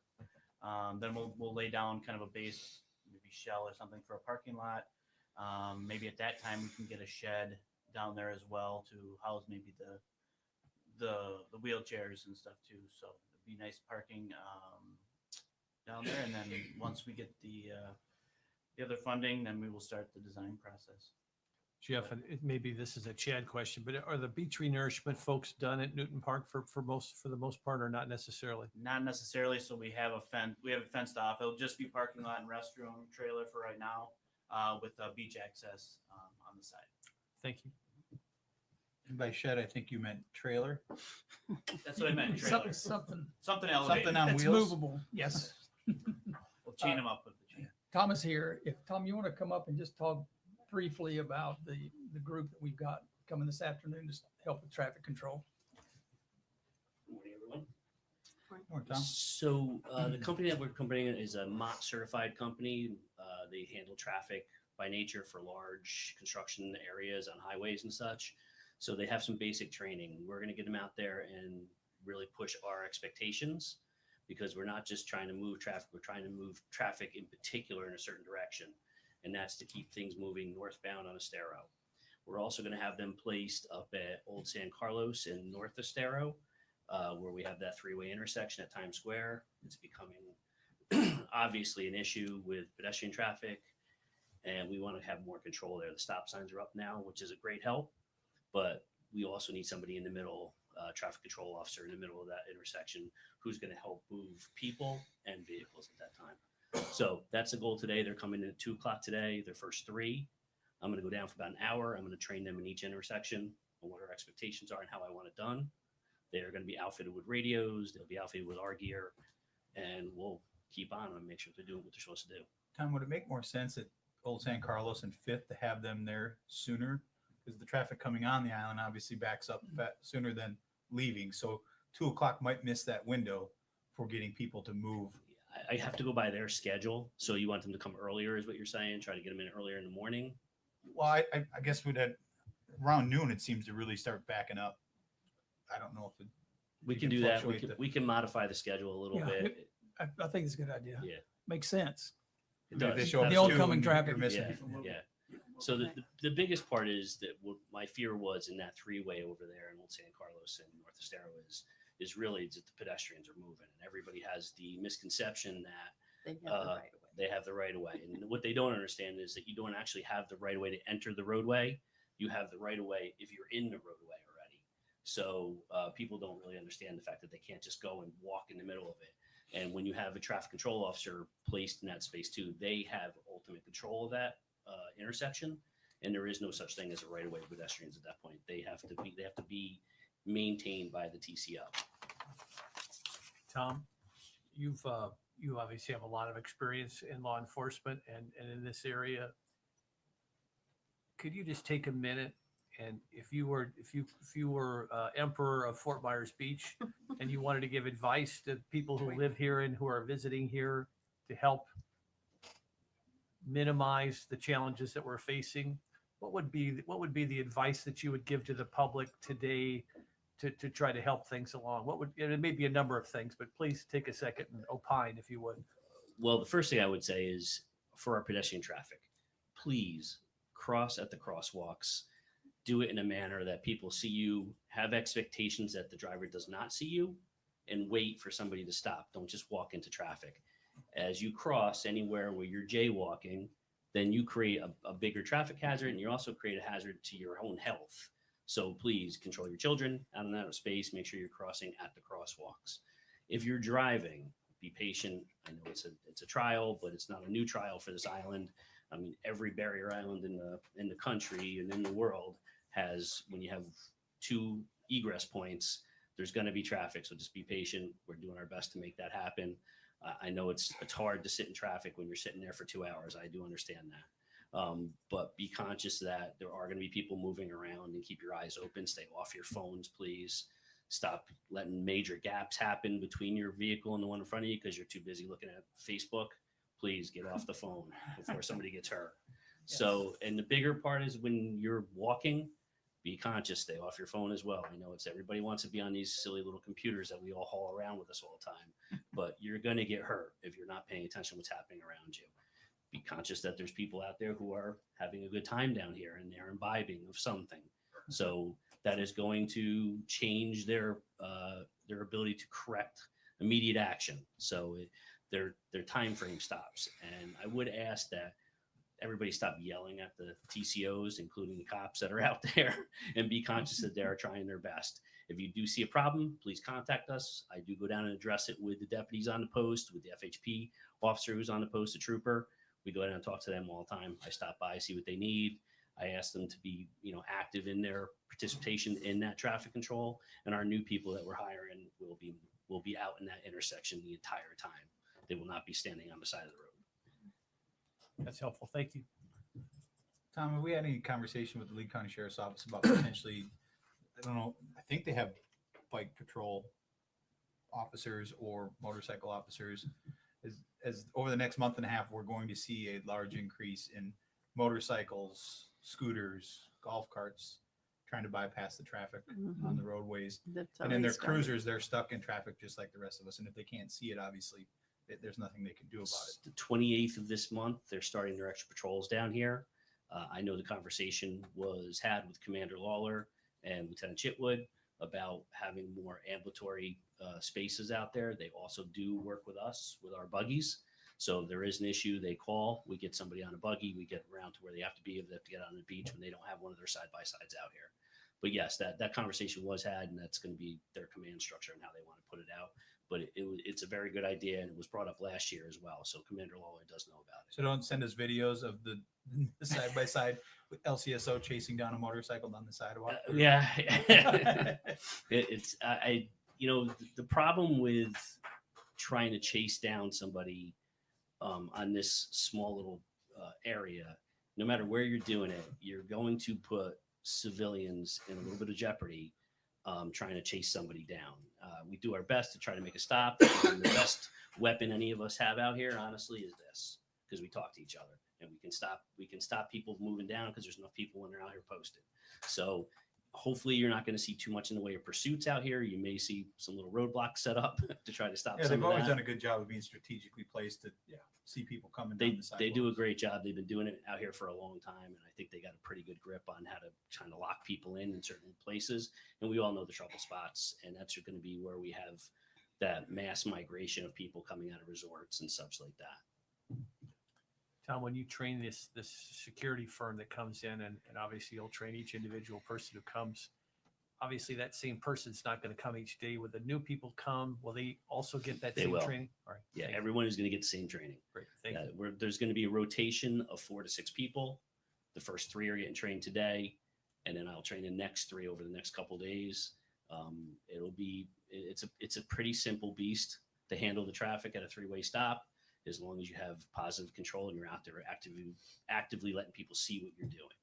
To your folks, any advice, and I don't know how we can say this because I've said it many times over the last couple of years, but encouraging people to use the pedestrian overpass at Margaritaville. Is that just, do we need people with a sign out there? How could we enhance that? So we can go back to Margaritaville again. They were very open to us at one point to put more signage. Their director of security has offered some help with that as well at some point, especially in busy times. This weekend, I posted a ranger in one of the locations there to try to help people understand there is another way across the street as opposed to lining up and blocking the whole street. That has its own challenges, of course, especially, add alcohol, and that changes things a little bit too. Have we worked with finding a spot? The biggest thing I'm seeing now is Uber and Lyft drop-offs and pickups. So that was I talked to the town manager about that 2 weeks ago. 3rd Street is where we're looking to take a space that we own, a big piece of right away there that we now have as paid parking. I had asked for permission, was given permission that we were going to change that into a designated Uber space. Once we did that, I was going to contact all the different resorts that we have on the island, any of the other businesses, and let people know that that's where they should be directing people. So I have a question. I was actually going to bring this up under my items, but since you mentioned it, is there a way we can not only have a Uber spot, but a DoorDash spot or a free 5-minute parking if somebody wants to run in and grab something, or they had forgot, they don't want to spend obviously $5 for the hour, but they just want to pull in, grab a souvenir. Maybe if there's some businesses talking about opening up down there, but parking's tight. So is there a way we might be able to create a, brief 15-minute zone or a $15-minute zone or? The challenge to that is monitoring it. Right. You'd have to have somebody on post to monitor that. So we're chalking the tire, for lack of a better expression. It's not, we don't do it anymore, do it digitally, but you basically chalk the tire and you have to start your clock. So it comes to be an issue with monitoring, and how many would you designate for that, and who's going to sit and watch it? Because there's always going to be the person who's like, yeah, I'm just going to be here 15 minutes, and then he's 3 hours at dinner from, Yeah. So, Wanna avoid it that. comes down to that. And But a lot, like I said, a lot of the restaurants, they're doing DoorDash now, especially with traffic. So, DoorDash is an option, but the DoorDash driver needs to pull in and park, go grab the food, come back out. that's another creature. As long as they're marked properly, they have their vehicle marked properly with a DoorDash, something that we can kind of go by and check and let the restaurants know that if it gets abused, that they're going to start getting tickets again. So I think we have to put that out there, that we're willing to try to work with that and figure something out. But it's still something that we'd have to monitor and put manpower to, just to be conscious of that. And then my second question, I'm just throwing this out there, trying to think outside the box of how to help that area. Is there a way at certain times we can close Crescent Street going toward the beach and just make that one lane for Margaritaville Valet, and then the right lane is a traffic lane? We did talk about that at one point. It was been brought up. Again, it comes down to marking it properly and then manning it, because we'd have to man it. Otherwise, you're going to have somebody who's going to go the wrong way and get into a space where they shouldn't. And we could open ourselves up to some liability, to the best of what I can see. If we're saying we're changing that traffic pattern and then we don't monitor it and we're not on putting manpower to it, then I think we kind of open ourselves up to some headaches. That's just my opinion. Again. Okay. And when the fire department I'm guessing they would want to have their opinion on that. Absolutely. Yeah. So what else? I'm just throwing out for discussion, how that would look in your eyes. I mean, we're trying to do everything we can. I mean, obviously every day we're getting comments. So I mean, I'm just looking for solutions. If it's outside the box, I don't care. I just want what everybody else wants is for traffic to flow a little bit better. And we don't have to recreate the wheel. I mean, we like I said before, I mean, we've had barrier islands here in this country for 100 years with traffic of some sort, everything from horse-drawn to ever. And there's always been something. And people have come up with some good ideas. And I reached out to some colleagues that I used to work with that work in Jersey now at some of the shore towns there on what they do some stuff that maybe wouldn't go over well down here, but it seems to work with alleviating some of the congestion. And I can bring that up to the town manager, and we can address that at some point where you can take a look at what they're doing as well. Is there any conversations with FDOT or anything about elongating or working 24/7, working overnight at that whole roundabout area just to get this moving faster? Yes, we've continually said, keep working, work holidays, work nights, that type of thing. And I just think it's their safety issue, their protocols, that type of thing. Interstate, you see them working at night, paving and things. So it's it's not that issue. It just seems to be falling on deaf ear. I know the mayor and I at one time at length had a meeting about, expand your hours, work as much as you can. And they just don't. Yeah, they're fully aware of, we saw this coming. Mm-hmm. We tried to warn them that this is going to be, we've even asked them to expedite the one lane so that we can get that, at least that lane. And it looked like they were doing it for a little while, and now it seems to have kind of shifted. So they did go and they worked on that sidewalk for us. We did ask for that. Town manager had asked again, and you had asked as well. So that one sidewalk that got moved up and got that done for us on the beach side, which is a much safer plan for people moving down through there. So they did get that done faster for us. They have come forward with us and helped us. They got FHP in place for us, and when we asked for it, they have put the extra lights on the bridge. They got some of the lights working again that were knocked out and somewhere in the construction phase. So they're still telling us, I hit them for Thursday meetings. They have pretty extensive Thursday Zoom meetings that I listen into all the time. And they're still pushing for the May deadline. They really like to get that part squared away. So if that happens or not, but that's what they're shoving for. Tom and Andy, could you elaborate on that in terms of the overall timeline for the project, at least on our side of the bridge? Can you guys elaborate? What are they telling you in terms of timeline? They were saying sometime by the end of May they were going to be done with the biggest part of that. Now that could be pushed back. They did change some stuff for us when we asked. We did modify their plan a little bit because they had to go back to the original plan. You're going to see some of those islands have now been torn up and changed a little bit because of some considerations for safety after our meeting with them. So that was last time, but I will reach out again this Thursday. I'll dig into the But last time conversation. you talked to them, they said their goal was to be done by May. By the end of May is what they're saying. Does that include the landscaping and all the other stuff? I can't speak to the whole project. I think it's just I think the basics. biggest thing we're concerned with is that exit off the island. If we Yes. can get that exit, that's the important one. Because I'm guessing they're going to have to switch traffic patterns to work where we're coming on the island now. They're going to have to switch that. Yeah, and the bridge is going to have to be a little bit more completed, I think, before some of that happens, just for moving people over a little bit more. So because of the way the loop comes, but I'm not an engineer. I can't speak to that totally. It's just what I see. So Thursday I'll have that meeting. I will give an update for the town manager and I'll have that for you. Well, I think having these our people out there now, and hopefully, Joe, we're going to forward that bill to FDOT to see if they can cover these guys. It's that, we're doing it, but it'd just be nice if they were paying for it. Mhm. But you can see, I sit in it all the time. You can see the difference when they're moving traffic and they're stopping pedestrians and when they're not. I mean, it can save an hour and a half sometimes. So doing it right. Has to be an active traffic post. And I say that over and over again. Standing on the side of the road or sitting in your car is not an active traffic post.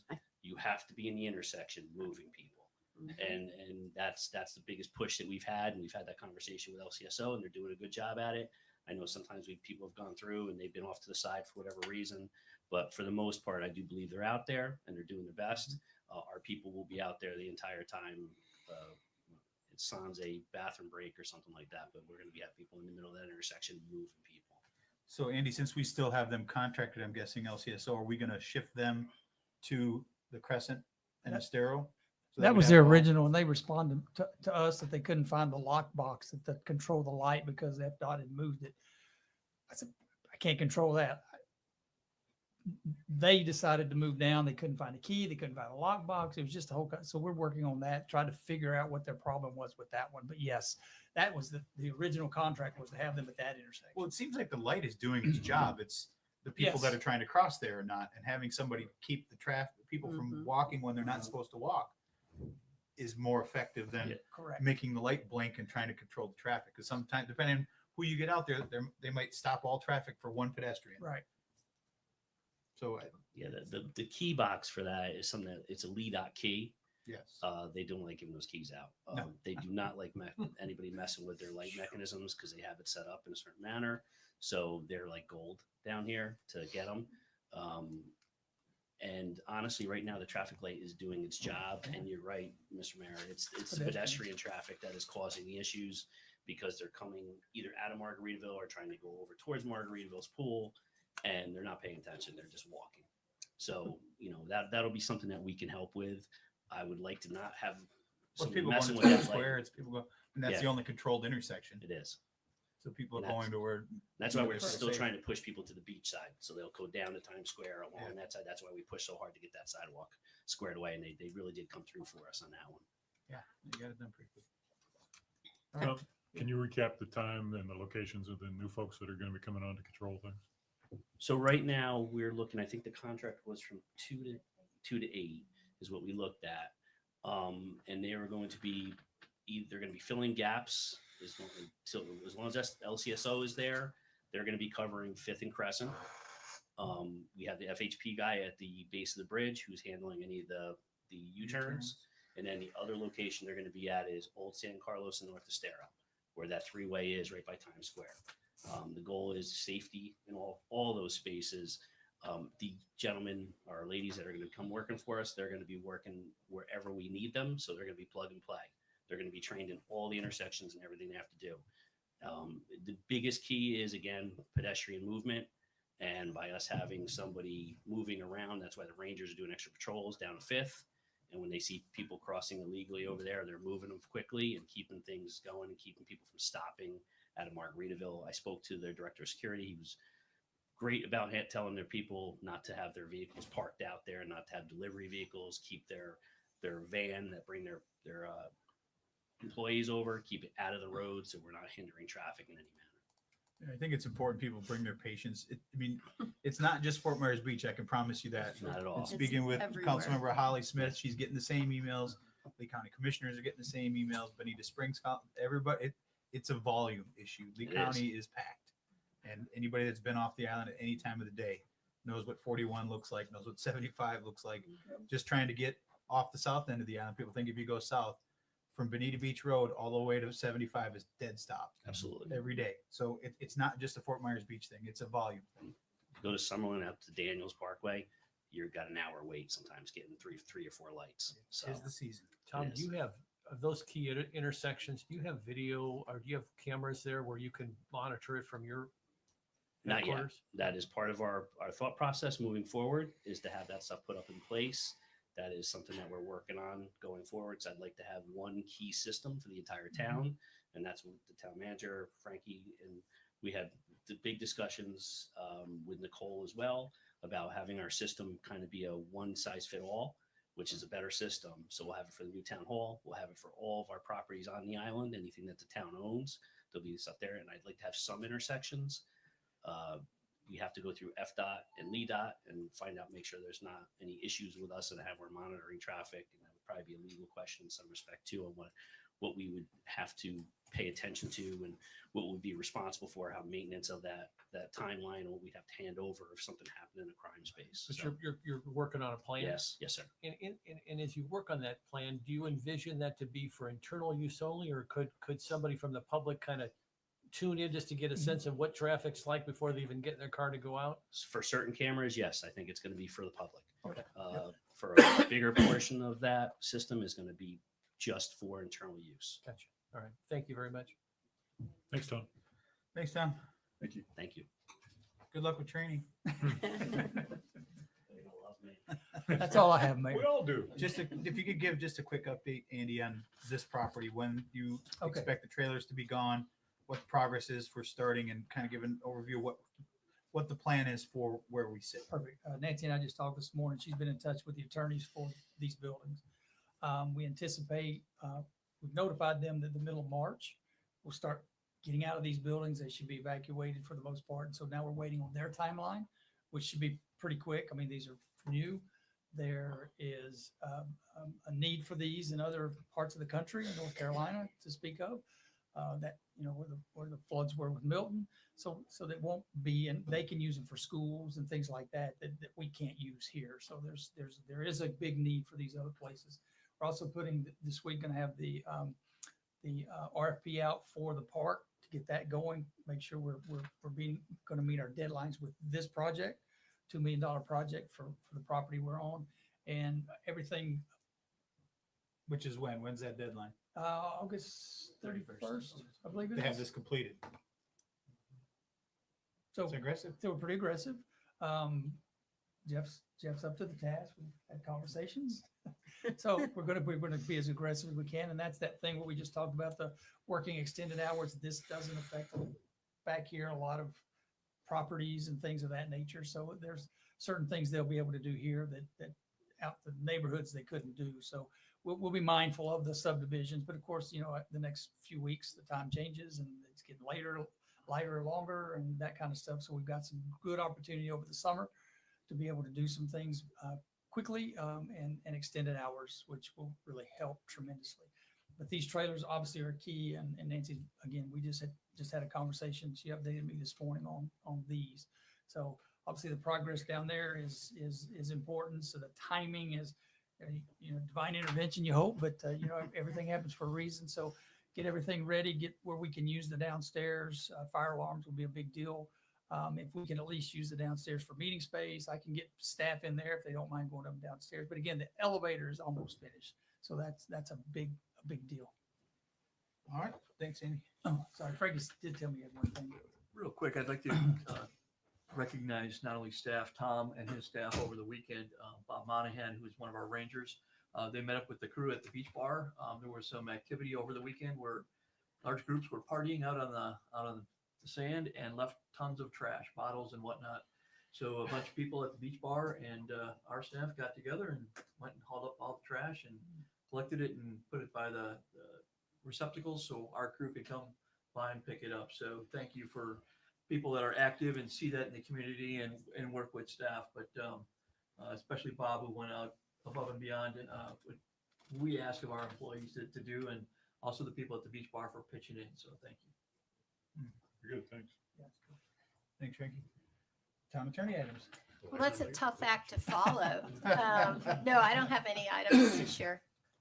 Nancy, if I could you just take a second and elaborate briefly on the policy for the town council and quite frankly, the LPA in terms of commenting on a case that's quasi judicial case that's pending before the council? Had a question from the Fort Myers Beach Observer wondering why, I couldn't comment on the food truck issue that's coming before us. And I did my best to articulate what the legal reasoning was for that. But if you just take a second, because Sure. I think he monitors these meetings, if you would elaborate on that a second. So in these quasi judicial applications that come before you, at stake are private property rights. And so we handle those very, very carefully because of the protections that have been afforded. I read the narrative about how your review is more formal than the rest of your meeting, but not as formal as a court. Sitting in a quasi judicial, you are somewhat quasi judges, and you come to the hearing with an open mind, not having predetermined a particular decision that you intend to make. And you are looking at the evidence and the testimony that's being given to you during that public hearing. So commenting on a position that you have really gets into some due process issues for the applicant, because the applicant isn't there to hear you say whatever you said. Now, maybe it is a newspaper or at another public meeting, but the applicant has that opportunity to question you to make sure that clearly you are an impartial, fair-minded quasi-judge looking at his or her application for, changing their private property rights. So it's very, very important that your comments be somewhat curtailed and only occur at the meeting. The opportunity, sometimes we do it too when you do your ex parte disclosures. I often ask the applicant or their attorney if they want to ask a little bit more to really make sure that there is no hidden bias or that you haven't already made your mind up about a particular application. Thank you. All right. Council member items and report. Councilor Safford. I'm good. My questions were answered by Mr. Yauzer. All right. Councilor Woodson. I have a few things. I am already hearing a lot of concerns, I will say, about the September 2025 deadline for RVs. And so I think that's something we need to get maybe on the next M&P agenda and start really talking through this as to where we are in our thought process about the RVs, permits in process, building in process, all of that kind of thing, because it's going to be upon us really fast. I mean, we're basically 6 months out. So I would just like to bring that out and hope that we can get that on the next M&P agenda. Consent. I agree.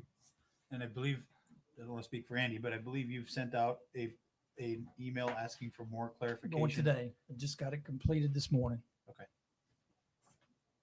If I can add, that's Andy's second attempt trying to get a response to that question from FEMA.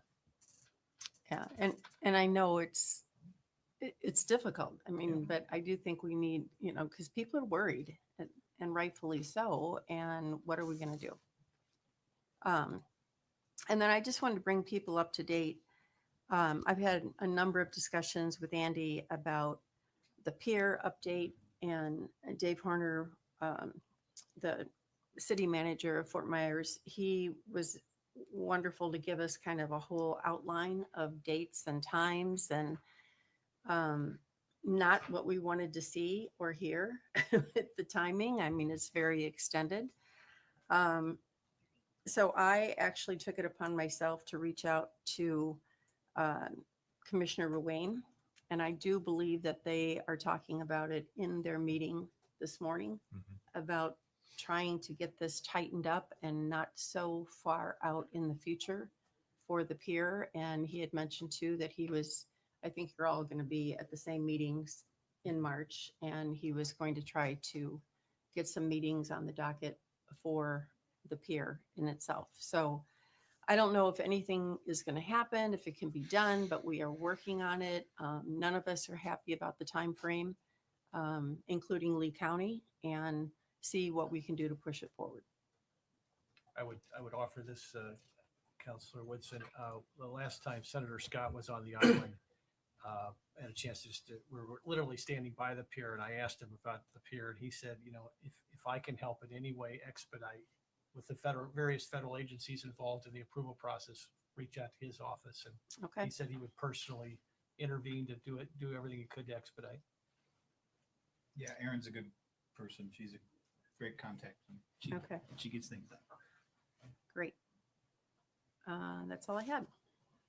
All right, Vice Mayor. Well, just briefly, I know my colleagues are always very interested in the Fort Myers Beach Elementary School. It's been challenging post Milton, particularly for the kids and the parents, obviously, but the response right after the hurricane was very disappointing, and it lingered for a while, as it did after Ian. But after reaching out to, and I know my colleagues on the council reached out as well, and we've got a good response from various members of the school board, and the new superintendent is gun ho. And the ad hoc committee now is divided into subcommittees as well as the full committee, and we're working on various aspects of it. The hope is that we could find an interim solution so we could get the kids back on the island before the end of this particular school year. The town staff was very helpful. We explored these town trailers here. We explored the school district was talking about potentially interim trailers next to the school. That obviously had some FEMA challenges. There was John Koss and Jenny Tardif went out to the library and approached the library and with the school district officials to see if we could use the library. But by the time those modifications could be made, it looks like it's going to be challenging to get those kids back before the end of the school year, which is very disappointing. The goal now is, and we'll know in our March ad hoc meeting, the school district, and I give credit to the new superintendent. She's really lighting the fire under the staff. There's quite a few staff members involved at the Lee County School District level now, and they're to come up with a formal plan in March to give us direction as to some substantive repairs that need to be made in the school post Milton. I think they claim they discovered some things after Milton that they didn't discover after Ian that need to be repaired as well. Some scouring underneath, some cracks in the cement, and some termite damage and other things that they're working on. So the hope is that in our March meeting we'll have a definitive plan to make sure that school is in great shape to open in the fall. And I just encourage everybody to continue those relationships. I know everybody on the board, on the council, has individual relationships with these school board members. Keep Fort Myers Beach at the forefront, school at the forefront when you talk to these folks. I know that a lot of people see them at meetings. The new superintendent is very dialed in. You could tell the tone of the meeting, the sense of urgency of the meeting with her participating was enhanced. And so we remain cautiously optimistic, very disappointed about this particular school year, but hopefully by the fall, we'll have a very good plan going forward. And I'll report back after the March meeting as to what the status is. Jim, has there been any talk? Obviously, out of our control with the interlocal agreement. I know there was time sensitive things that were in that interlocal agreement, as well as the cafeteria and other things like that that were going to be Right. built. Has there been any talks about potentially extending that interlocal agreement due to the things that are outside of both of our controls? That's a great question, and that has been raised at our meetings, and they are open to considering that, giving us some grace for the time post Milton that they were closed. And then right now we have a 4-year agreement with the school district, and we're about, I guess, approaching almost halfway through that. But to your point, the goal would be to give us an additional X number of months as a result of Hurricane Ian to extend that district, or to extend that 4-year agreement. So yes, that's part of the plan. We'll probably know more on that in March, but they were open to considering that. Great. One of those milestones is that construction of the cafeteria this summer. And of course, they're being defaulted the interlocal agreement if they don't do it. So we got to get that back to the table and address that. The cafeteria, they still pledge that they're moving forward with the cafeteria, which will be great. The town manager just the other day offered to go over there and mow their lawn just so it looks nice and just do whatever. And I know we're working on the playground and we're trying to be helpful and we're trying to do whatever we can. And there certainly is a sense of urgency to get that school back open, not only open, but in a way that it becomes resilient to future occurrences. And so, but it's been a real hardship for the kids and the parents and the teachers. Anything else? No. Councilor King? Nothing to fall into place for me. Well, I have one additional thing. I'm going to be remote for our next meeting, if that's okay. Yes, so what we'll do is at the meeting, we'll have to take a vote and for extenuating circumstances. But thank you for that. It is heads up. extenuating, Are there any beads involved? possibly. All right. I do not have anything either. Yeah, go ahead. On the Blue Ribbon event, she was in traffic trying to get here and she let Nicole know that she couldn't make it. So but she Okay. knows it passed. So. Okay. Well, all right. Well, hopefully she turned around. All right. Move to adjourn. All right. A motion to adjourn. I'll second. Any further discussion? All those in favor signify by saying